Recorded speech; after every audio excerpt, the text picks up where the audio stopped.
नमस्कार, आप देख रहे हैं फ्रीडम न्यूज। बड़ी खबर प्रयागराज से, जहां एसआरएन मामले में अब एक नया मोड़ आ गया है, जहां पीड़िता की इलाज के दौरान मौत हो गई। पीड़िता ने ऑपरेशन के बाद डॉक्टरों पर गलत काम करने का आरोप लगाया था। आपको बता दें कि मिर्जापुर की रहने वाली एक युवती लीवर का ऑपरेशन कराने एसआरएन गई थी, जहां ऑपरेशन के बाद मरीज ने डॉक्टरों पर गलत काम करने का आरोप लगाया था, जिसके बाद उसके भाई ने सोशल मीडिया पर दुष्कर्म का आरोप लगाते हुए एफआईआर की मांग की थी। पीड़िता के होश में न होने के कारण एफआईआर नहीं लिखी गई, जिसके बाद अस्पताल प्रशासन ने आनन फानन में 5 सदस्य जांच टीम गठित कर दी थी और जांच में सारे आरोप निराधार बताए गए थे। वहीं आज पीड़िता की इलाज के दौरान मृत्यु हो गई।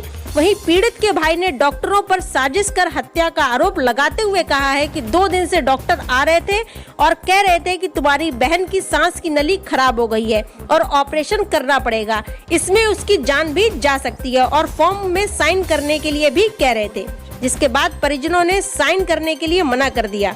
परिजनों के अनुसार डॉक्टर ने कहा कि ठीक है, कोई बात नहीं। वहीं आज मंगलवार सुबह पीड़िता की मृत्यु हो गई। वहीं परिजन अब एसआरएन पुलिस चौकी पर एफआईआर दर्ज कराने को लेकर एसआरएन चौकी पर खड़े हैं। वहीं पीड़ित लड़की के शव को पोस्टमार्टम के लिए भेज दिया गया है। क्या घटना हुई? डॉक्टर ने कल ही कहा कि मतलब उनकी जान खतरे में है। वो तो रोज का उन लोग का कहना था, और कल बोल रहे थे कि सांस की नली जो है वो गड़बड़ हो गई है और गले में छेद करके फिर से ऑपरेशन करना होगा, जिसमें उनकी जान भी जा सकती है। इसीलिए हमसे तत्काल साइन भी करवा रहे थे, लेकिन जब हमने साइन नहीं किया तो वो बोले कोई बात नहीं है, नली अभी जरूरी नहीं है। पूरी कोशिश थी कैसे भी करके मरीज की जान ले ले, और वही हुआ आज। कितने बजे की मौत हुई है और क्या उस समय आपकी बहन होश में आ गई थी? बिल्कुल नहीं, कल से मेरी बहन ऐसे ही पड़ी हुई थी। पहले तो कुछ हाथ पैर हिला भी रही थी, लेकिन ऐसा लग रहा है जैसे कोमा में चली गई है। कितने बजे मौत हुई? करीबन 9:30 से 10 बजे तक, 9:30 से 10, बस ये सुबह। क्या नाम है? राहुल। एसआरएन के प्रिंसिपल एसपी सिंह का कहना है कि हम उस लड़की को नहीं बचा पाए, इसका हमें बहुत खेद है। देखिए, ये उनकी डेथ होना ये हमारे लिए बहुत ही दुखद बात है, हमारे अफसोस की बात है, क्योंकि कोई पूरी टीम उनके लिए बहुत अच्छे से लगी थी, जी जान की बाजी लगा रही थी। इनको अच्छे से उनको ट्रीटमेंट दिया जा रहा था।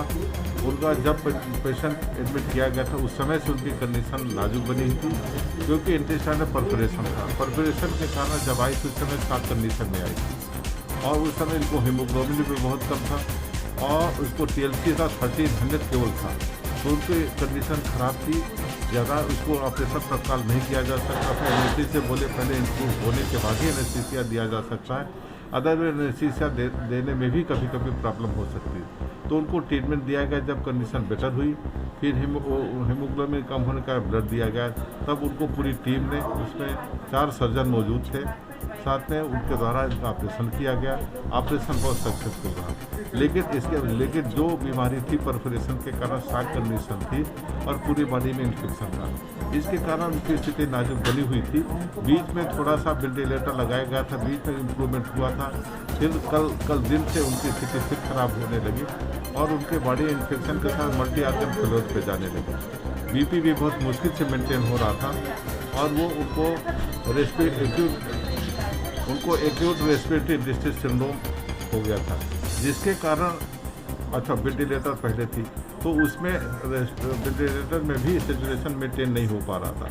यह था इनको लॉन्ग टर्म में इनको ज़रूरत पड़ सकती है मेंटेन रखने के लिए, तो ज़्यादा समय रखने के लिए फिर ट्यूब जो मुँह से उसमें उसको ट्यूब लगाया जाता है, तो उसके स्थान पर ये किया जाता है कि उस समय प्लानिंग करें। तो मुझे मालूम है ट्रेकियास्टमी की बात हुई ऑपरेशन, वो भी उसके कंसर्न लिया जाता है कि ट्यूब ओवरऑल से न डाल के उसको एक ट्रेकियास्टमी करके वहाँ डाल दिया जाए डायरेक्ट, तो ठीक रहता है, उससे और अदर कॉम्प्लिकेशन होने के चांसेस नहीं थे। और अलग से कोई ऑपरेशन, क्योंकि ऑपरेशन सक्सेसफुल हुआ था, जो भी परफोरेशन था सील कर दिया गया था और अंदर कोई प्रॉब्लम नहीं थी।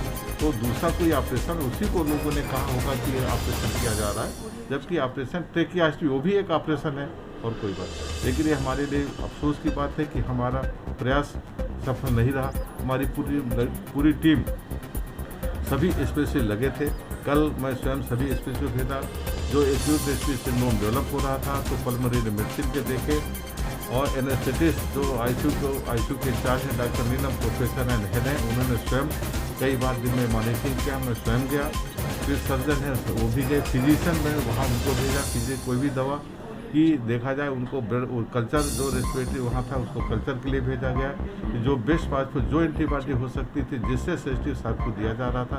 लेकिन कभी कभी ऐसी स्थिति होती थी हम लोगों के हाथ में नहीं है, कभी कभी हम लोग नहीं बचा पाते थे, लेकिन इसका अफसोस होता है।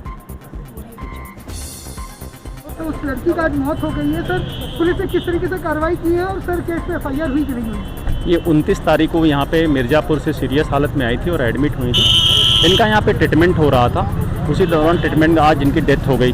परिजनों ने पोस्टमार्टम कराने की इच्छा जाहिर की, उसके आधार पर पोस्टमार्टम पंचायतनामा भर करके PM कराया गया है और अभी ये लोग डेड बॉडी लेके गाँव के ले गए हैं।